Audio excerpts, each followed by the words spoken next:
Bienvenue à tous et en avant pour vous parler du projet, de ses tenants, de ses aboutissants et vous faire soulever des questions auxquelles on aura le plaisir de répondre juste après. Commençons par un constat. Dans les 3-4 dernières décennies, les techniques d'analyse du génome humain et du génome en général se sont considérablement perfectionnées, à la fois en termes de sensibilité, on a détecté de plus en plus finement les éléments génomiques, et à la fois en termes de rapidité. Aujourd'hui, on est capable de séquencer un génome entier en quelques poignées d'heures. Et cet essor des techniques de séquençage et d'annotation du génome dans le champ de la cancérologie s'est accompagné d'une meilleure compréhension plus fine des mécanismes qui sont au cœur de la formation et de l'entretien des tumeurs et ont permis à l'industrie pharmaceutique de développer des médicaments qui sont des inhibiteurs de protéines, de voies de signalisation moléculaire, qui ont apporté dans certaines formes de cancer de spectaculaires rémissions et parfois des guérisons à un grand nombre de malades. Ce constat en oncologie n'est pas vrai pour tous les types de tumeurs, et en particulier dans le champ des tumeurs cérébrales, qui aujourd'hui continuent de constituer un problème de santé publique et qui sont une impasse thérapeutique. Chaque année dans le monde, les glioblastomes, qui sont une sous-famille de tumeurs cérébrales, et les métastases cérébrales, qui sont des tumeurs qui se forment dans le cerveau à partir d'autres cancers, dans la plupart du temps d'autres organes, impactent la vie de près d'1 million de personnes chaque année dans le monde et laisse à ces patients une espérance de vie qui est faible et qui n'est pas satisfaisante puisqu'elle oscille entre 7 et 15 mois, en dépit du schéma thérapeutique de référence qui associe la chimiothérapie et la radiothérapie. Pour autant, l'industrie pharma continue d'investir de fortes sommes d'argent dans la recherche de traitements efficaces et malheureusement, la plupart de ces traitements qui portaient de grands espoirs se sont soldés par des échecs au cours des essais cliniques, notamment dans les phases 3 qui sont les phases finales. Donc beaucoup d'argent dépensé pour trouver des traitements et qui souvent se soldent par des échecs.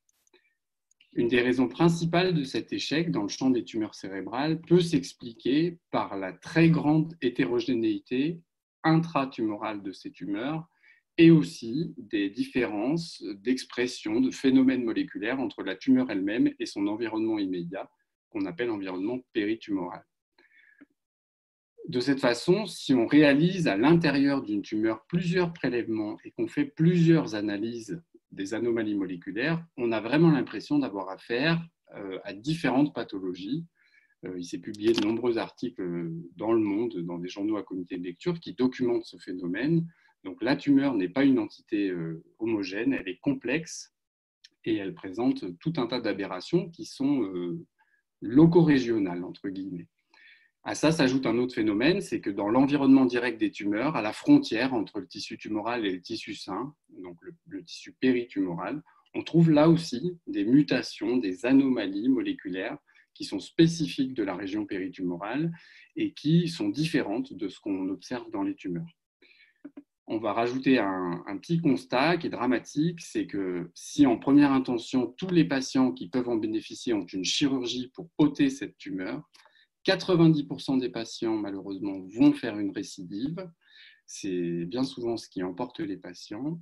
Et à l'intérieur de cette population, 95% des gens qui récidivent dans les 3 cm qui longent la marge de résection initiale chirurgicale. Il émerge donc un besoin pas couvert, qui est d'être capable de sonder par une technique chirurgicale de sonder cette hétérogénéité à l'intérieur de la tumeur et dans la région péritumorale. Malheureusement, dans le cerveau, il est compliqué de faire des itérations de prélèvement par biopsie parce que la biopsie repose sur le sectionnement des tissus, on coupe les fibres nerveuses et ça génère des complications parfois graves pour les patients.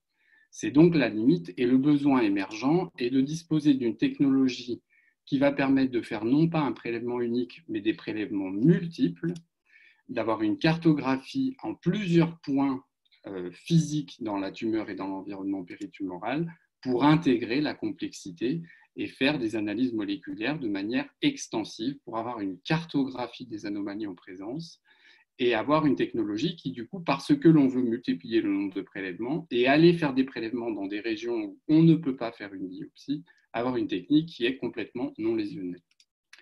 La réponse que l'on apporte est un concept vraiment nouveau, c'est l'empreinte tissulaire non lésionnelle, l'empreinte tissulaire cérébrale, et son principe essentiel repose sur l'utilisation du silicium comme une interface de capture entre l'instrument et le tissu nerveux pour capter du tissu sans sectionner les fibres nerveuses. Donc vraiment absorber le tissu par contact et minimiser les risques de complications pour les patients. Cette technologie se matérialise au travers d'un dispositif médical, donc une destination chirurgicale. C'est un dispositif qui a fait l'objet de nombreux développements et qui est protégé par 5 brevets qui sont étendus très largement dans le monde.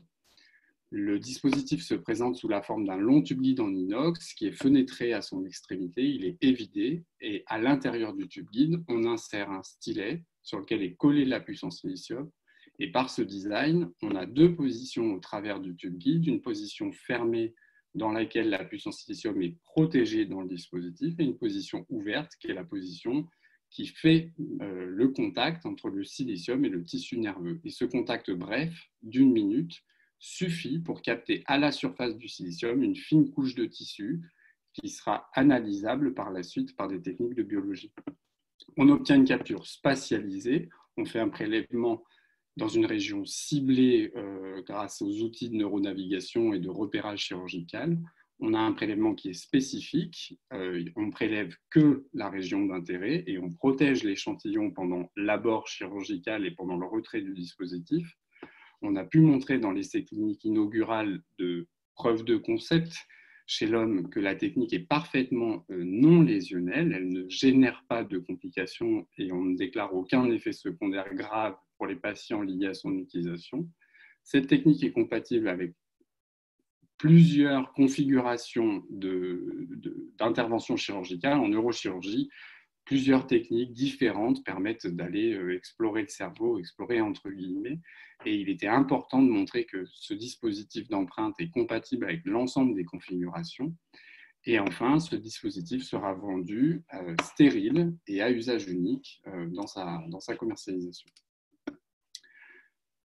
La technique de référence aujourd'hui, c'est d'analyser des pièces de tissu, donc des morceaux de tissu qui sont mis dans des pots de prélèvement et que l'on peut techniquer dans un laboratoire comme on le fait depuis de nombreuses années. Et nous, on apporte un nouveau type d'échantillon puisqu'on n'a pas une carotte de tissu, on a, comme on peut le voir sur l'illustration ici, qui est une microscopie électronique, on a observé le tissu qui est déposé sur le silicium.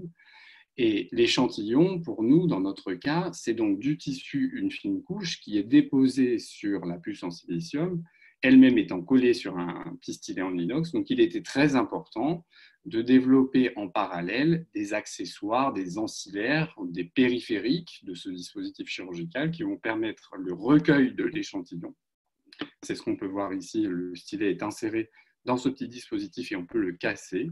Et ensuite, on peut monter par là-dessus un réservoir qui va permettre de démarrer des techniques de biologie pour faire l'analyse de l'échantillon. Au demeurant, il faut souligner, c'est important, que le dispositif de prélèvement, il prend sa place dans un bloc opératoire, mais les analyses biologiques de l'échantillon, elles ont lieu bien souvent dans un autre département de l'hôpital, un pôle de biologie.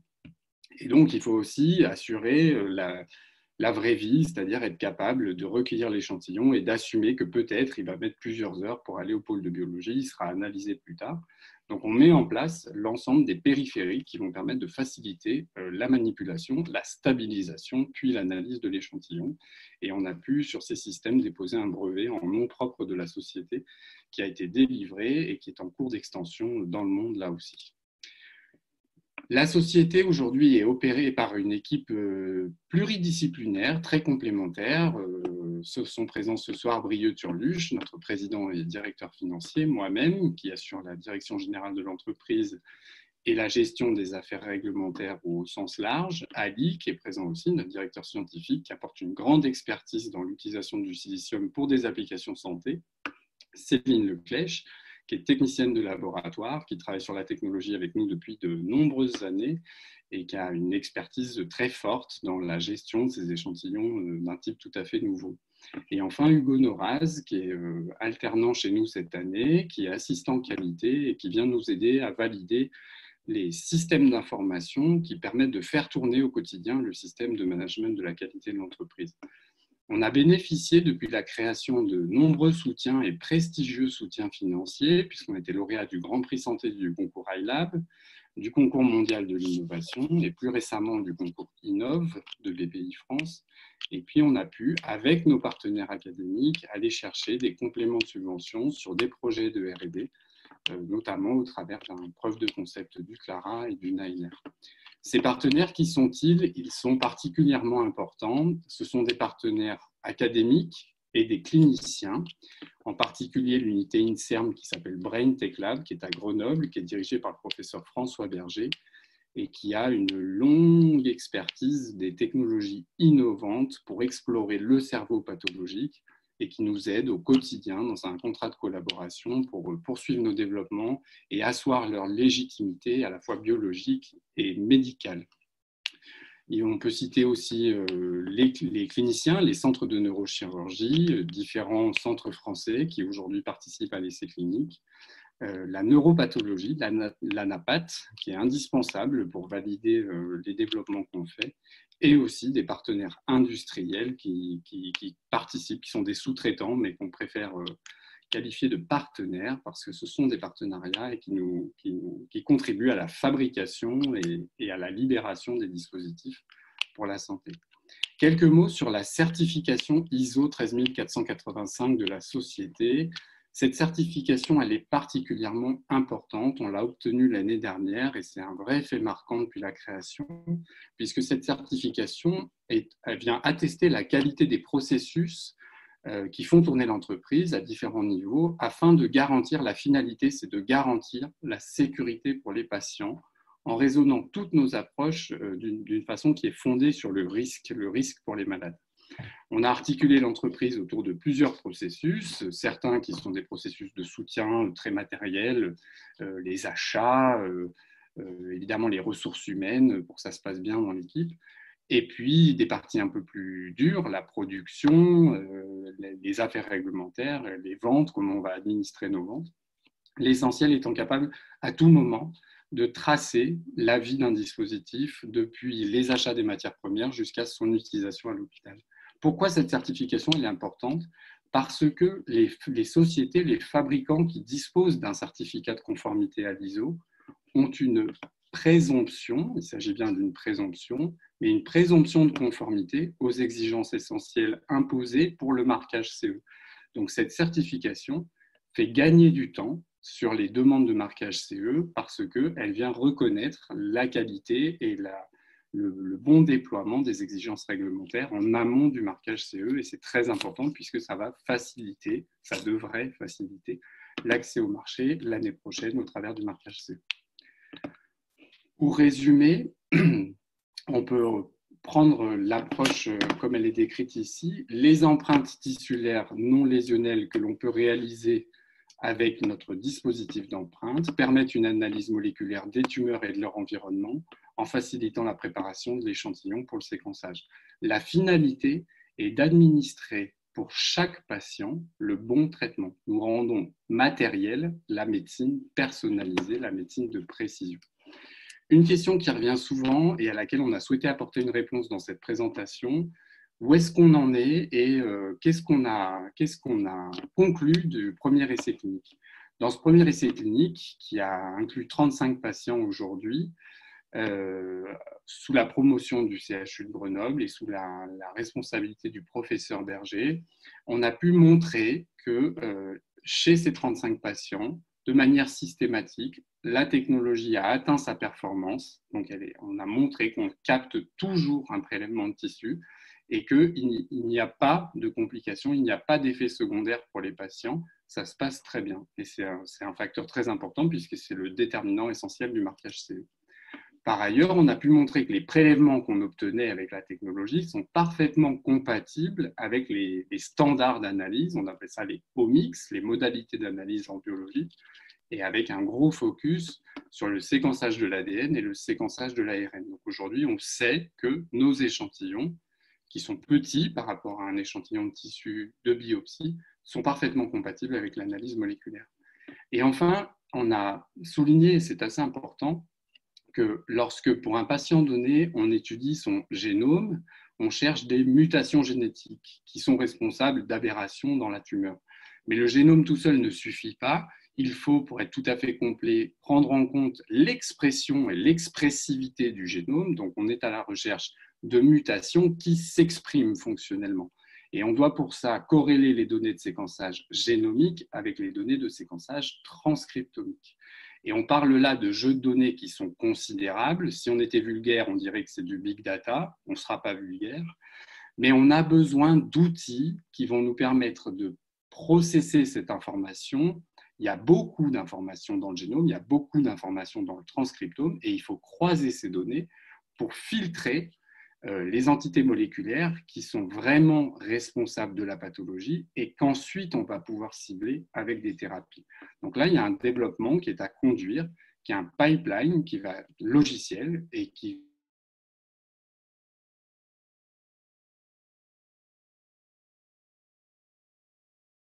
clinicien, pour qui la question n'est pas de j'ai perdu quelque chose. Non, c'est bon, Mathieu. C'est bon, pardon. Ça a coupé pendant quelques secondes, mais okay. Vous pouvez continuer. La question pour le clinicien n'est pas de farfouiller des données de séquençage, mais bien de savoir quel traitement il doit donner à son patient. Et c'est en ça qu'on souhaite l'aider. Une autre remarque, je vais préciser ici, on entend souvent, oui, mais il n'y a pas de thérapie validée, il n'y a pas de thérapie validée. Alors, il n'y a pas de thérapie aujourd'hui qui ont des autorisations de mise sur le marché forcément pour les glioblastomes ou les tumeurs cérébrales, mais il y a dans la pharmacopée européenne et américaine au moins 180 molécules qui sont des inhibiteurs du cycle, des checkpoints, de l'immunothérapie. Il y a 180 molécules qui sont utilisables pour bloquer des voies de signalisation. Et ces molécules, elles ont souvent une clairance, donc une autorisation en oncologie. On peut les utiliser. Encore faut-il démontrer qu'elles produisent leur effet. C'est toute la démonstration qu'on veut conduire. Si on schématise ça, le grand réseau qui est en bas à droite de ma diapositive, c'est l'ensemble des phénomènes moléculaires qui ont lieu dans la tumeur. Il y en a plein. Et si on veut enrayer le développement et la progression tumorale, il faut non pas donner une seule thérapie, parce qu'il a été largement démontré que lorsque l'on bloque une seule entité de ce réseau, très rapidement des compensations se mettent en place. Et donc la stratégie, c'est de comprendre qui sont les acteurs clés de ce grand réseau et de donner simultanément plusieurs traitements qui vont inhiber ces phénomènes et qui, dans des papiers très récents de la communauté internationale, montre que cette approche, elle fait sens d'associer des polythérapies pour avoir un vrai effet sur interrompre la croissance des tumeurs. La roadmap pour les 30 prochains mois, pour aller rapidement dedans, parce qu'elle est relativement détaillée dans le business plan rédigé qui est disponible sur la plateforme, elle consiste à aller chercher dès l'année prochaine le marquage CE du dispositif, en revendiquant, c'est très important, sa performance essentielle, capter du tissu cérébral qui génère une information d'importance diagnostique, voire pronostique. Ce marquage CE, il sera courant 21. Et la deuxième phase à l'issue du marquage CE, qui est une autre question, elle est de démontrer le bénéfice pour les patients lorsque l'on fait un séquençage approfondi et que l'on choisit des modalités de traitement innovantes. C'est une deuxième question, c'est l'amélioration du service attendu, du bénéfice pour les malades. En parallèle, il faudra effectivement obtenir le marquage CE des petits périphériques de recueil, puisque ce sont, au sens de la réglementation des périphériques, ce sont des dispositifs médicaux de diagnostic in vitro. Et enfin, la dernière grosse brique, bien consistante, elle consiste à valider et à packager sous forme d'un logiciel un pipeline de traitement bioinformatique qui nettoie les fichiers de séquençage à la recherche des drivers moléculaires d'intérêt pour pouvoir délivrer des thérapies par la suite. Et c'est bien une aide à la décision thérapeutique. On ne va pas décider de quel traitement il faut donner aux patients. On va éclairer les cliniciens pour qu'ils aient le choix de plusieurs molécules qui, vu la charge mutationnelle du patient, peuvent avoir un intérêt. La stratégie d'accès au marché, elle est donc relativement claire, je pense, je l'espère. Le marché total accessible dans le monde pour les tumeurs cérébrales, il pèse 1,4 milliard à l'horizon 2024, parce que pour avoir couvert ces différentes régions, il faut des autorisations spécifiques. Comme je l'ai dit juste avant, le marquage CE sera obtenu en deuxième partie de l'année 2021, ce qui laisse entrevoir un chiffre d'affaires en Europe en 2022-2023 qui sera compris entre 2 et 4 millions d'euros. Et on va amorcer les démarches d'enregistrement à la FDA pour 2022 probablement. Le marché américain étant un marché considérable puisqu'il pèse à lui tout seul 560 millions d'euros. Aujourd'hui, 2 millions d'euros sont nécessaires pour sécuriser cette étape et aller chercher le marché européen. Et ça se répartit avec notamment étoffer l'équipe, aller chercher d'autres compétences et renforcer l'équipe. Et puis un gros poste de dépense qui correspond aux essais cliniques et à poursuivre la R&D, avec bien sûr une part dédiée aux affaires réglementaires et à la stratégie de validation de nos produits. Enfin, c'est aussi important de préciser qu'une innovation comme la nôtre est une innovation de rupture, ça ne s'est jamais vu. Et pour introduire de l'innovation au lit du malade, il faut raisonner par la balance bénéfice-risque. Et les patients qui présentent le plus fort bénéfice-risque sont les patients qui n'ont pas d'option thérapeutique, et c'est typiquement le cas des tumeurs cérébrales. Pour autant, ils sont une première étape, cette technologie qui permet d'accéder à des territoires difficiles pour extraire de l'information qui aide à prendre des décisions. Elle a un potentiel gigantesque dans d'autres applications qu'on entend bien développer en temps voulu, en particulier les tumeurs du tronc cérébral chez l'enfant, qui sont tout à fait dans la problématique qui est la nôtre. Simplement, comme c'est une population forcément particulière, elle se fera en temps et en heure, mais on ira vers ces développements-là parce que c'est très important. La maladie de Parkinson, évidemment, certains patients sont éligibles à la stimulation cérébrale profonde, donc ils ont une indication chirurgicale, et il serait tout à fait envisageable d'utiliser la technologie d'empreinte tissulaire pour aller effectuer un prélèvement non lésionnel chez ces patients afin d'identifier des marqueurs qui seraient des marqueurs auxquels on n'a pas accès actuellement, des marqueurs de la pathologie et de la dégénérescence dans le Parkinson. Il y a aussi dans le giron, dans le paysage, les épilepsies pharmacorésistantes qui sont une indication chirurgicale où on doit ôter des foyers épileptogènes qu'on n'arrive pas à endiguer par des médicaments et pour lesquels il faut cartographier ces régions de cerveau qui génèrent des crises d'épilepsie. Donc il y a besoin de faire des prélèvements et de comprendre ces foyers épileptiques, c'est un grand marché. C'est aussi vrai dans les surdités neurosensorielles, qui sont des déficits de l'oreille interne qui génèrent des surdités et auxquels on a aujourd'hui très peu de réponses. Et on conduit des développements avec les partenaires académiques. On se positionne pour la compréhension et aller chercher du biomarqueur de ces surdités. Et enfin, bien sûr, la technologie, elle a du potentiel pas que dans le cerveau et dans la sphère cérébrale, elle a naturellement un potentiel très important pour aller vers d'autres organes. Ce sont des développements qu'il faudra financer un peu plus tard, mais il sera très intéressant de voir, on sait que le besoin existe parce que les cliniciens le formulent, d'aller sonder les tumeurs du thorax, les tumeurs digestives ou les tumeurs urologiques qui, elles aussi, impactent un très grand nombre de patients et sont autant de marchés potentiels pour décliner la technologie par la suite. En résumé, la technique est, on peut le dire, elle est révolutionnaire, elle est parfaitement nouvelle, c'est l'empreinte tissulaire, elle n'est pas lésionnelle, elle permet d'atteindre des régions inaccessibles pour fournir des infos déterminantes dans la prise en charge des malades.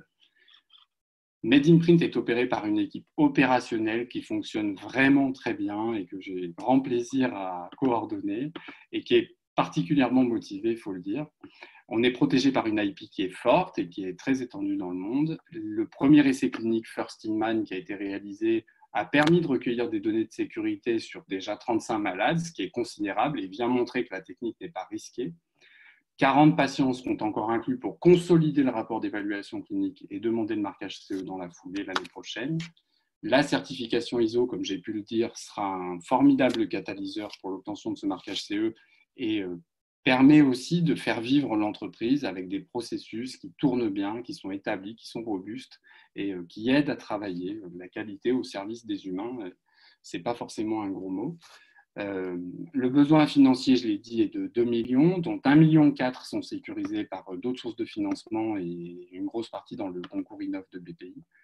Les tumeurs cérébrales, comme j'ai dit, sont donc une première étape vers potentiellement d'autres pathologies du cerveau et d'autres organes.